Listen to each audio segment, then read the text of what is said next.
What's the main organ of digestion? It's the pancreas.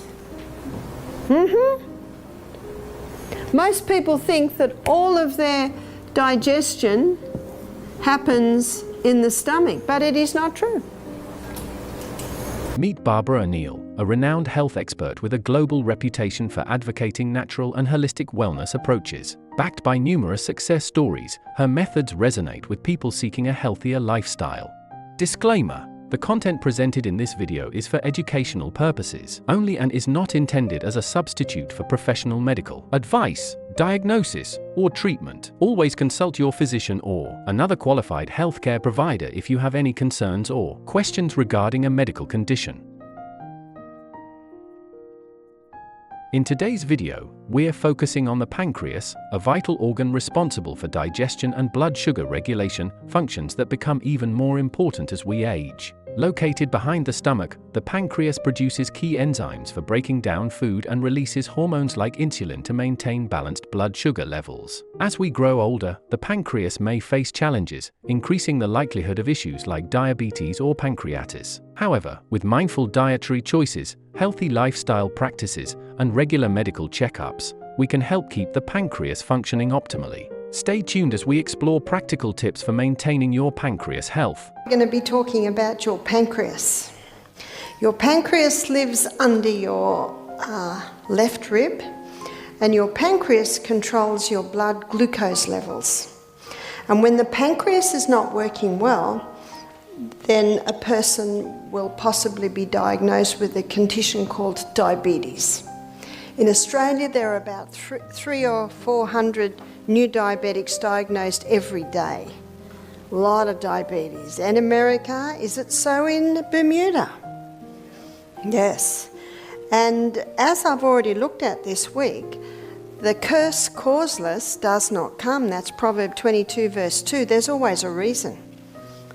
Even medicine acknowledges that diabetes is a lifestyle complaint or condition. In fact, in Hippocrates' writings, that's 400 years BC, there was no mention of diabetes. So what is causing diabetes? Now, most people are fairly aware that sugar's got a big contributing factor, is that right? It certainly does. What I'd like to do, I'd like to go with the Proverbs 14 verse 6 that says, knowledge is easy to him that understands.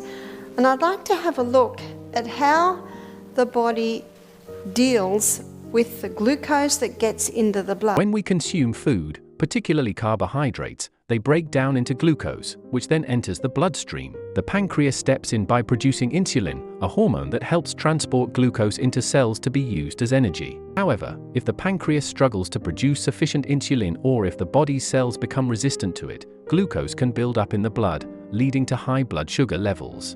Over time, excessive sugar intake can overburden the pancreas and contribute to insulin resistance. But it's not just sugar. Refined carbs, unhealthy fats, processed foods, lack of exercise, stress, and inadequate sleep also significantly contribute to the risk of developing diabetes. Maintaining a balanced lifestyle is key to supporting pancreatic health. Notice we've got the liver here, the gallbladder. The gallbladder is a reservoir for bile, and that bile duct comes down, connects with the neck of the pancreas and empties into the duodenum.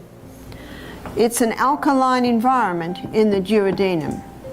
And the enzyme that is released from your gallbladder, so I'll just do GB for gallbladder, from the duodenum, is bile. And bile is an enzyme that breaks down long-chain fatty acids, so this is your unsaturated fats. So a lot of those fats are vegetable fats, found in your nuts and your seeds. From the duodenum, the pancreas also releases some enzymes in there. And the pancreas releases pancreatic lipase.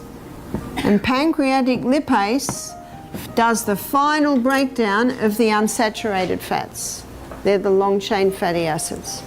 So bile starts it, pancreatic lipase finalizes it. The pancreas also releases pancreatic amylase.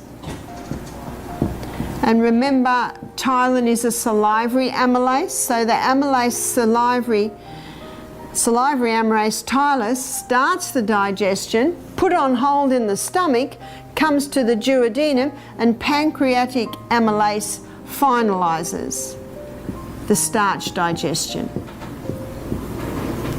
What's also released in the pancreas is trypsin. And trypsin is the enzyme that finalises protein digestion. So protein digestion is begun in the stomach and finalised in the duodenum under trypsin and chymotrypsin. So these are two enzymes that break down protein. I've got some good news. It's going to get easier now. They're all the big words. From this, students, what's the main organ of digestion? It's the pancreas.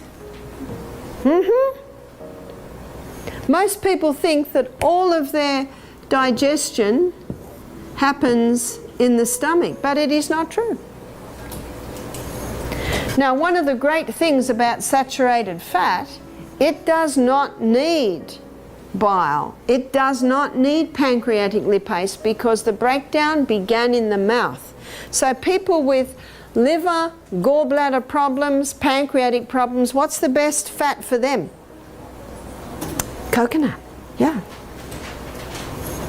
Coconut, it's very easy to digest. Digestion may begin in the stomach, but it's the pancreas that plays a crucial role in completing the process. This essential organ helps break down fats, proteins, and starches while also managing blood sugar levels by producing insulin. For those dealing with liver, gallbladder, or pancreatic issues, choosing fats that are easier to digest can be beneficial. One excellent option is coconut oil. As a saturated fat, coconut oil is gentle on the digestive system since it doesn't require bile for breakdown. This makes it a great choice for supporting overall digestive health. So let's have a look at this pancreas. We're going to put our pancreas here.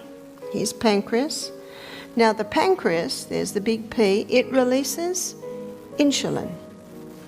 And as I just showed you, insulin unlocks the door to get the glucose inside the cell.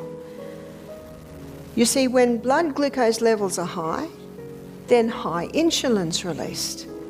And what the insulin does is it gets the glucose out of the blood and into the energy pathway, or storing here or storing as there. In fact, insulin's got a one-set mind. I must store, I must store, I must store. So a lot of people with diabetes, you'll find they're carrying excess weight. Because what's their brain doing? Through insulin, I must store. You see that?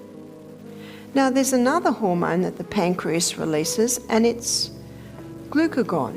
Now what insulin does, it gets the blood sugar level down, as I've just shown you.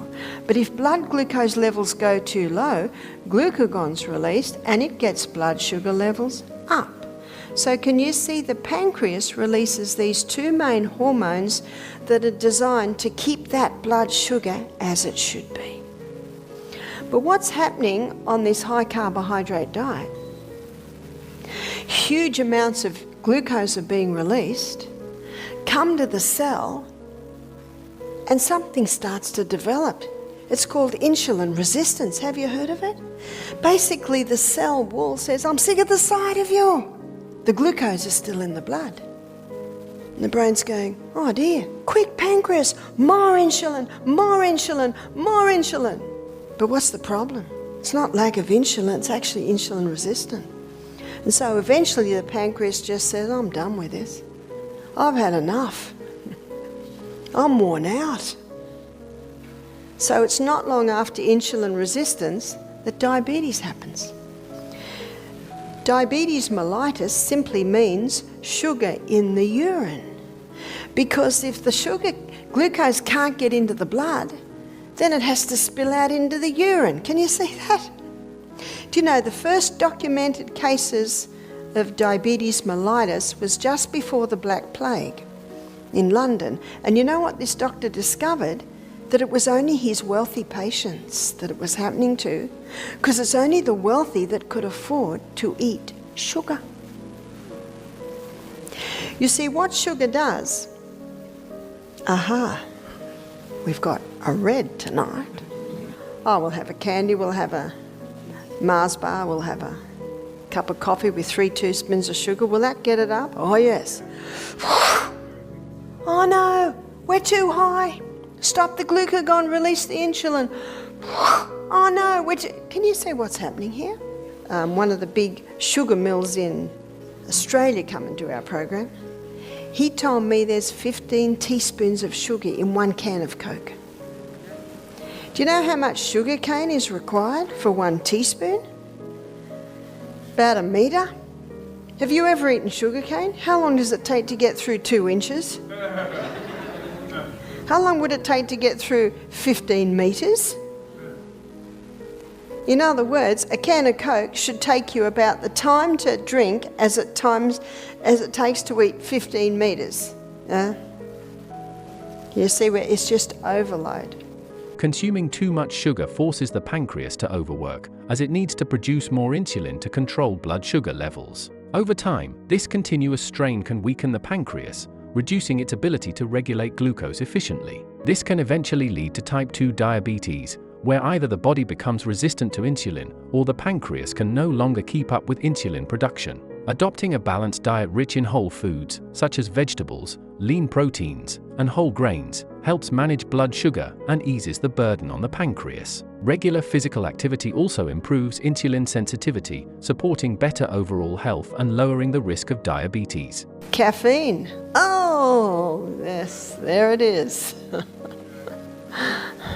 Do you know caffeine causes the pancreas to release, it actually causes the pancreas to release glucagon, because when a person has a cup of coffee, their body thinks there's a crisis.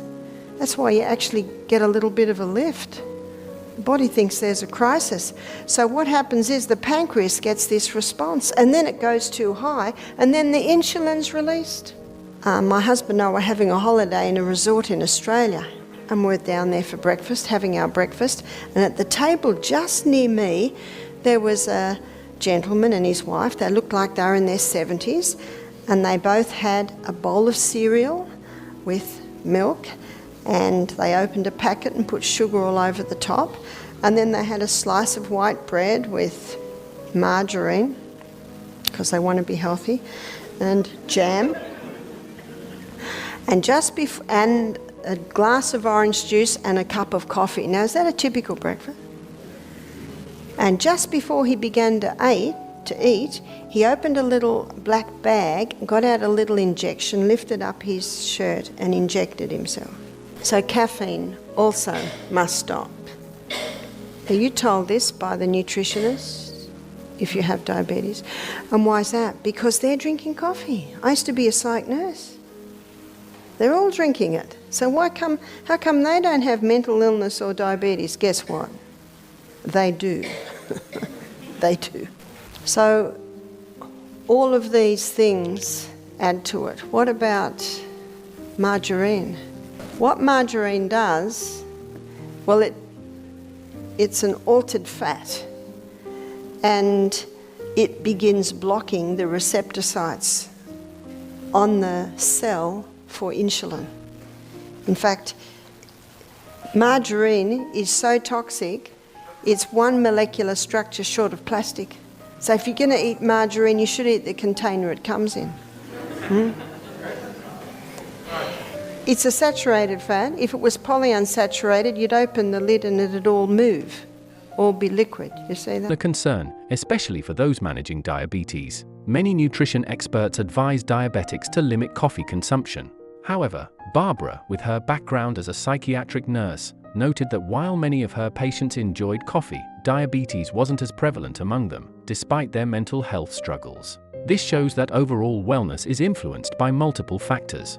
Another critical point is margarine, a processed fat that can disrupt insulin receptor function in cells. Margarine is so heavily processed that it's only a molecular shift away from plastic. Consuming margarine is almost as unhealthy as eating its packaging. It's classified as a saturated fat, but if it were polyunsaturated, it would stay liquid at room temperature. Educating people on the risks of margarine and encouraging healthier fat options, like olive oil or avocado, can help manage and prevent diabetes. Barbara emphasizes small yet powerful changes, choosing healthier fats, staying active, and hydrating regularly.